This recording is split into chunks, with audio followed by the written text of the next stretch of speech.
Hello everyone and welcome to this edition of Inside NPS. I'm your host, Alan Richmond. The Naval Postgraduate School is the nation's premier national security research university, and our efforts are global in nature. In fact, we even reach to the far edges of space itself, as you'll see in the next 30 minutes. The Naval Postgraduate School campus is an active place, but often the reach of NPS extends far beyond its home in Monterey. A perfect example of this is the recent field experimentation event organized by NPS faculty member Ray Bittner. The Tactical Network Topology, or TNT event, offers a unique opportunity for academics, military leaders, and private industry to work together in addressing the most pressing technological needs of today's warfighter. The idea for TNT started out innocently enough as a student project.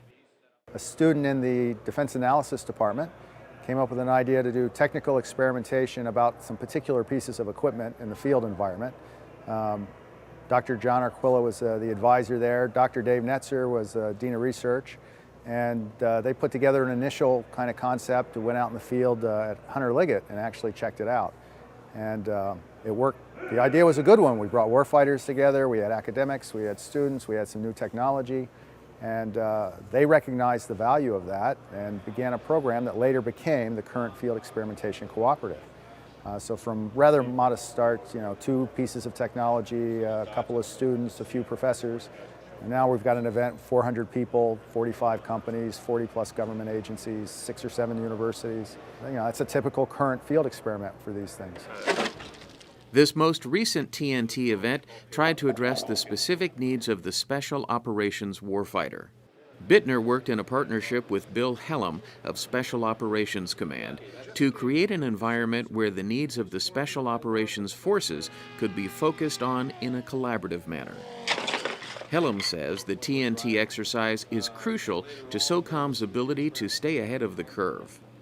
This program gives us at US SOCOM the opportunity of getting the professional help of NPS to help us find game-changing technologies that might change the way we do business in SOF. It helps us find technologies that are on the cutting edge that maybe aren't developed for SOF but have potential for SOF use. The other thing it does for us is we have immediate SOF needs that the Navy Postgraduate School in this program can help us meet just by identifying the technologies that are ready for prime time that we can apply to SOF requirements right now. If there is one theme that runs throughout the TNT exercise, it's experimentation. In fact, Bittner doesn't like to use the word exercise at all.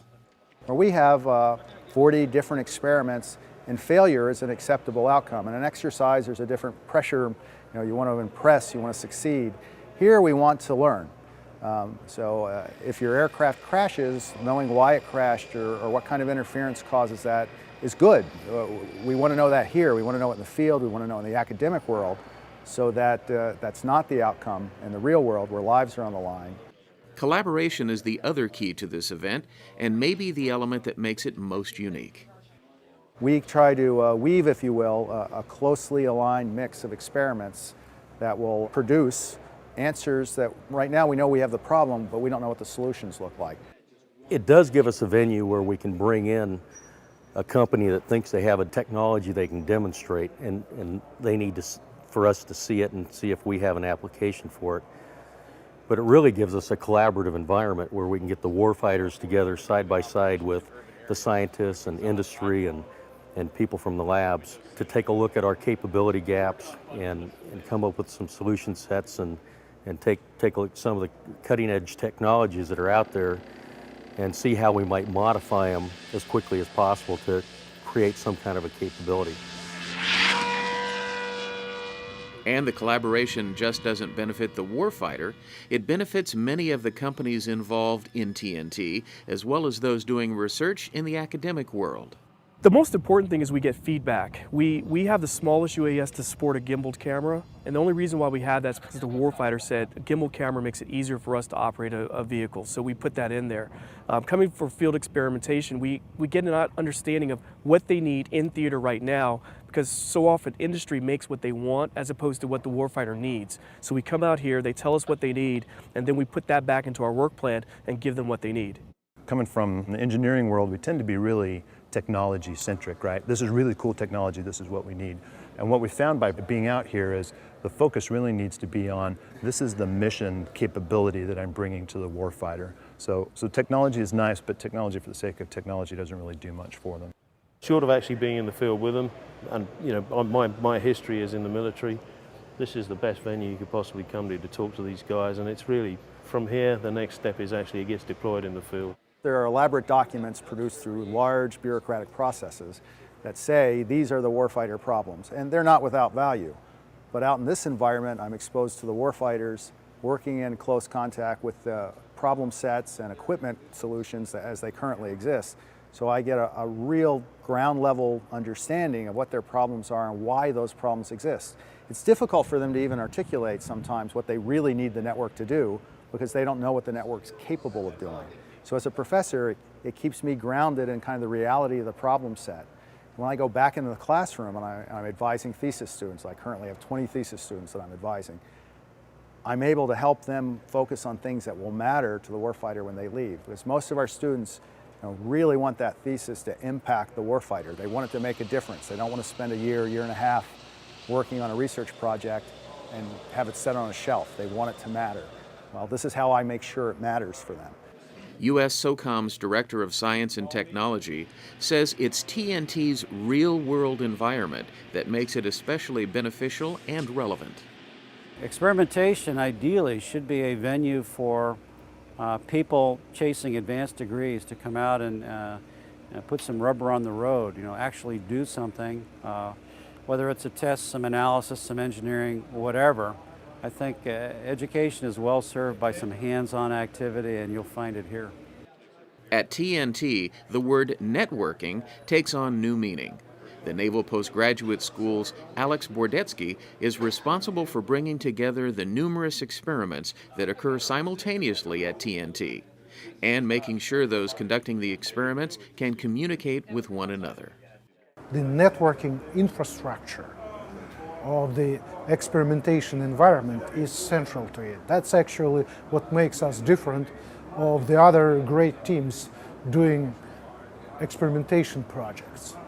We have the elaborate tactical network that allows people, experimental network, that allows people to bring their sensors, unmanned systems, ideas, software components, plug them in, work together on finding the solutions, finding the synergy between them.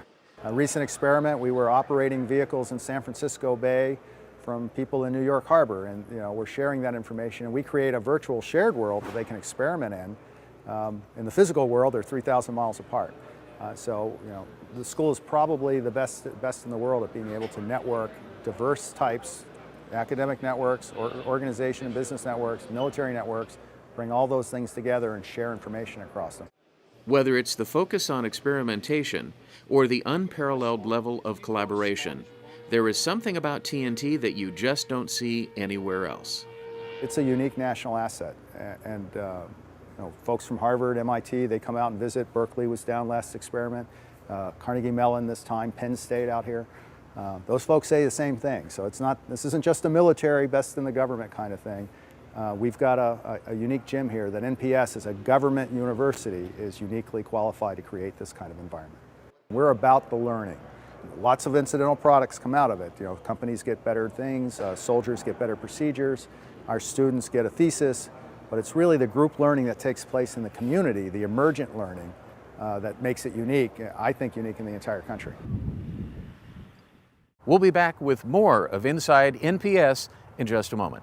In the next segment of Inside NPS, this is a video presentation by former astronaut and NPS professor Dan Bursch made to local middle school students about the upcoming Space Shuttle mission. Welcome to the pre-downlink video made especially to support Space Shuttle mission STS-131 Discovery, Education from Space event, currently scheduled for April 2010 at the Naval Postgraduate School in Monterey, California. I hope that all of you have an opportunity to participate in this exciting event. I'm Dan Bursch, a former astronaut and Aerospace Corporation employee, instructor, and chair at the Naval Postgraduate School. The following video was produced so that I can introduce the crew, their mission, how they have been training, and to give you some background on how we conduct robotics on the Space Shuttle and International Space Station. The video you will see will include the Discovery crew during their training, as well as video from previous missions to introduce you to their mission ahead, much of which they would have accomplished prior to the downlink. For more information, go to nasa.gov. Commanding the mission will be Captain Alan Dex Poindexter, Naval Postgraduate School graduate, 1995, selected as an astronaut in 1998. This will be his second mission. The pilot is Air Force Colonel Jim Dutton, selected in 2004. This will be his first flight. He'll be participating in the downlink as well. Mission Specialist Dorothy Dottie Metcalf Lindenberger, Earth Science and Astronomy teacher, selected in 2004. This will be her first flight. Her specialty is robotics, and she, along with Dex and Jim, will be participating in the downlink. Mission Specialist Clay Anderson, one of the two spacewalkers on this mission, was selected in 1998. This will be his second flight. His first flight, he spent 5 months on the International Space Station on Expedition 15. Mission Specialist and Japanese astronaut Naoko Yamazaki was selected in 1999. This will be her first flight. Her specialty is robotics and cargo transfer. The crew is practicing entry and egress with their bulky launch and entry suits when they get in and out of the space shuttle. Mission Specialist Stephanie Wilson, selected in 1996. This will be her third flight. Her specialty will be robotics, as well as working with the crew during the spacewalk. Mission Specialist Rick Mastracchio, the other spacewalker or EVA astronaut on this mission, was selected in 1996. He will be making his third flight. Speaking of EVA or spacewalking, this is where we train for spacewalks in a huge pool filled with mock-ups of the space shuttle and the space station. We use very similar suits that we use on the actual EVA or spacewalk. We add weights to these suits when we use them in the pool to make us neutrally buoyant. You can see the safety divers there off to the right. They watch the crew during the spacewalk, keep them safe, and can either add or remove weights during their actual practice of the spacewalk. Also, during the training in the pool, we have people in the control room at the large pool that help during the procedures of the spacewalk. Both Stephanie and Dottie will be helping from inside the space shuttle and space station, while Rick and Clay are outside doing their spacewalk. So they participate in their training as well. Here you see Dex, Naoko, and Stephanie briefing before flight in the jets astronauts use for training, T-38 jets. We use a lot of checklists, and flying in jets is no exception. How about UHF? He covers all safety aspects of the flight, the how, what, and where. Since astronauts live in Houston, we also use T-38s to fly to Florida to check out hardware at the Kennedy Space Center. After they do their pre-flight checks, the crew will soon be taxiing out for takeoff.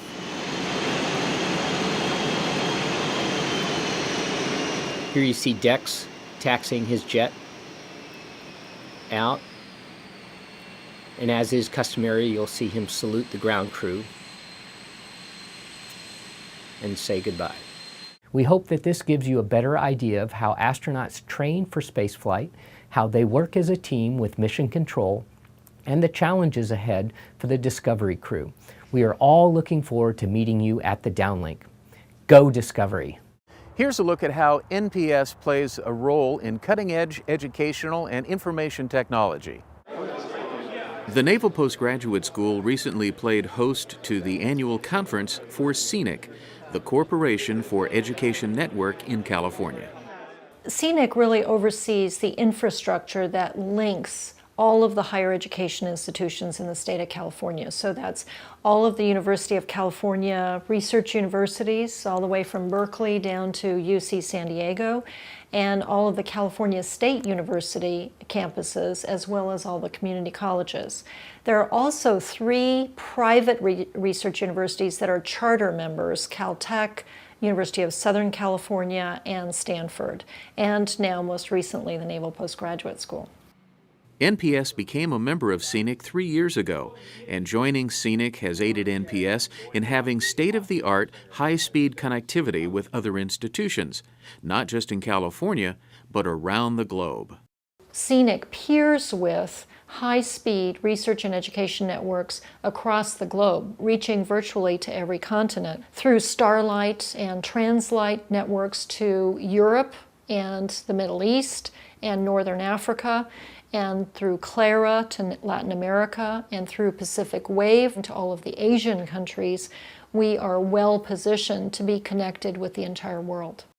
NPS's location in the Monterey Bay area, which features over 20 higher education and research institutions, makes it an ideal location for the CNIC conference.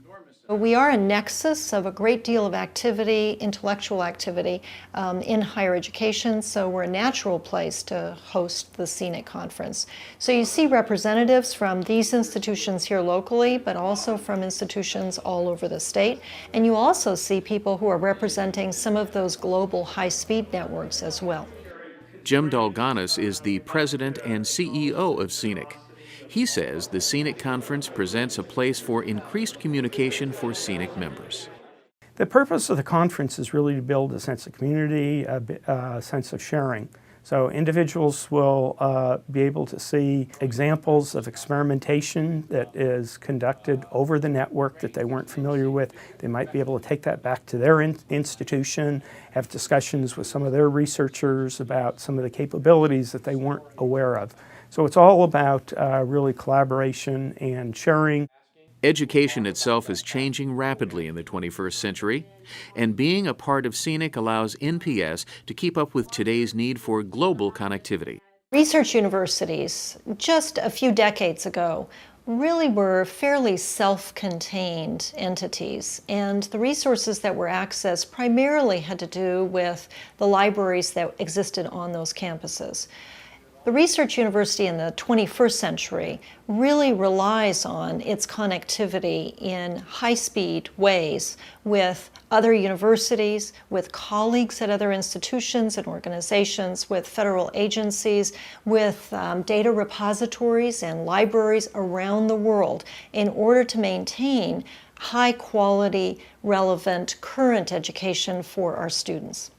Both Dalganis and Dr. Haska say the relationship between the Naval Postgraduate School and CNIC benefits both parties, now and into the future.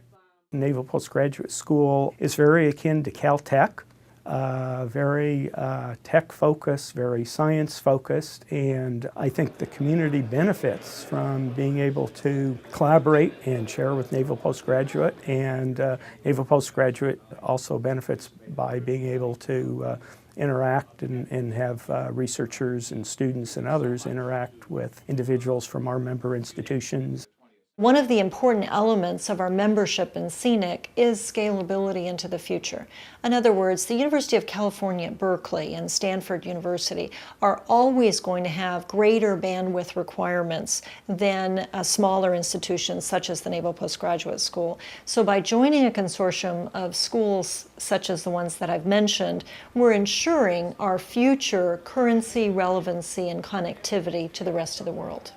Stay tuned for more from NPS right after this. The Naval Postgraduate School here in Monterey, California has the pleasure of hosting on a regular basis visiting dignitaries. Most recently at our graduation ceremony, we had the pleasure of meeting with the Assistant Secretary of the Navy, the Honorable Juan Garcia. Well, Mr. Secretary, welcome to the Naval Postgraduate School. Now, have you been here before, or is this your first visit? Been as a young officer, was here when CNO Clark brought together a group of JOs to talk about Navy leadership. And then as a child, I have a very distinct memory. In fact, it was really powerful to be back in Herman Hall.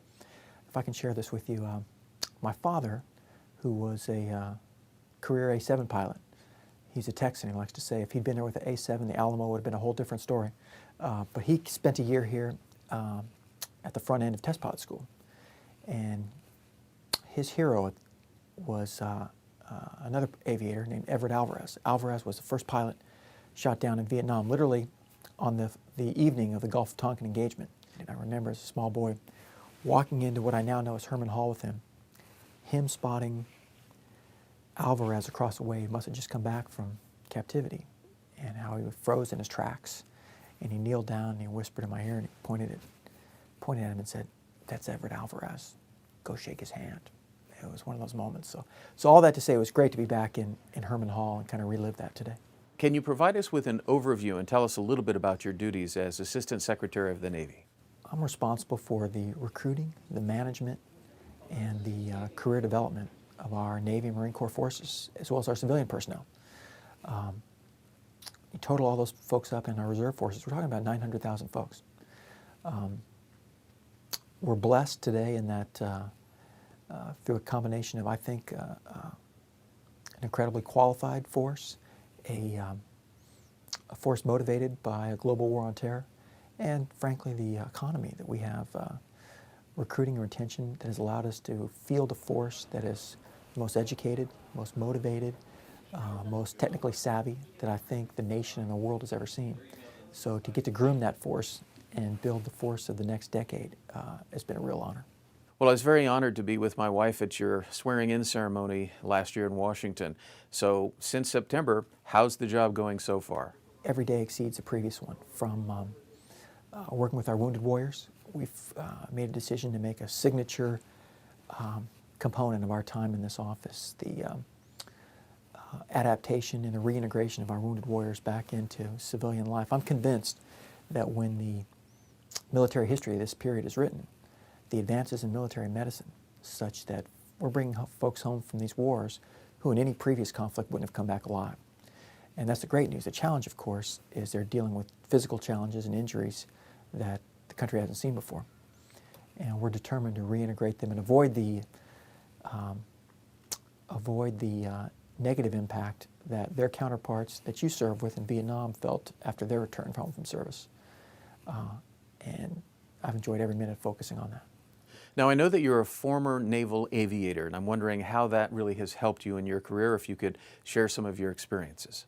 After law school, I went to AOCS. I followed my father into naval aviation, had a squadron tour out in Hawaii, was the aide in London, went to the White House, did a dissociated tour aboard the Constellation, and then went to be a flight instructor in Corpus Christi, primary flight training. And continued. I was CEO of a reserve squadron down there right up until my swearing into this position. I think it's helped in that I'm current with the guys. I still have a pretty keen understanding of hangar deck thinking and mentalities and approaches, and it informs me every day. Well, now that you've had a chance to be briefed by President Oliver and others of our leadership here, the Provost and Chief of Staff, what's your impression of NPS? As has been said, this is the Navy's jewel. We've got something very special here at a time when we're asking our officers, our senior officers, to wrestle with challenges that the nation and the world just hasn't seen before, a hybrid level of conflict that at the same time we ask them to understand and execute and construct a state-of-the-art anti-ballistic missile defense that'll cover the free world, and at the same time chase pirates off the Horn of Africa. It takes a special skill set, a special set of technologies to be able to weigh these, in many ways, conflicting demands, and NPS is going to help us get there. How do you see continuing education benefiting young officers in their career path? Seek out the opportunity. Whether you do it as a O2, whether you do it after a department head tour, whether you did, as I've met officers today who did it post-command 06s. You'll need this. You'll need this to lead in today's Navy and Marine Corps. You need this level of access to a premier group of academics and classmates that you'll get here at NPS. In your opinion, how does NPS support the warfighter?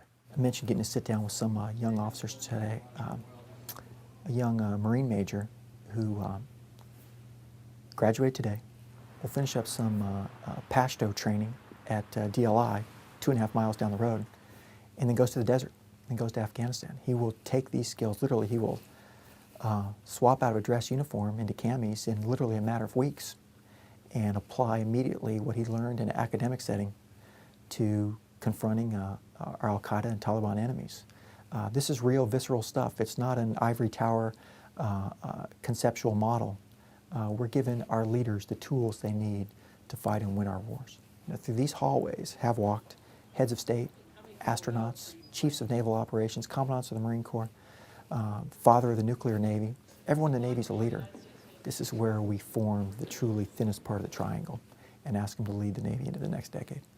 Well, Mr. Secretary, it's been a pleasure to have you visit us here at the Naval Postgraduate School, and we certainly hope to have you back again soon. Thanks for your work. Count me in. Hello, I'm Dan Oliver, President of the Naval Postgraduate School in Monterey, California. NPS is blessed with a world-class faculty that provide unique, relevant, advanced education and research programs that increase the combat effectiveness of our naval services, our sister services, those of our partners and allies, in order to enhance our national security. NPS has a long and celebrated history. During this, our centennial year, I invite you personally to come out and visit so that you can see firsthand what a world-class institution NPS really is. Thank you. Well, from Monterey, California, we hope you've enjoyed this edition of Inside NPS. The Naval Postgraduate School looks forward to seeing you next time around. I'm your host, Alan Richmond. Take care.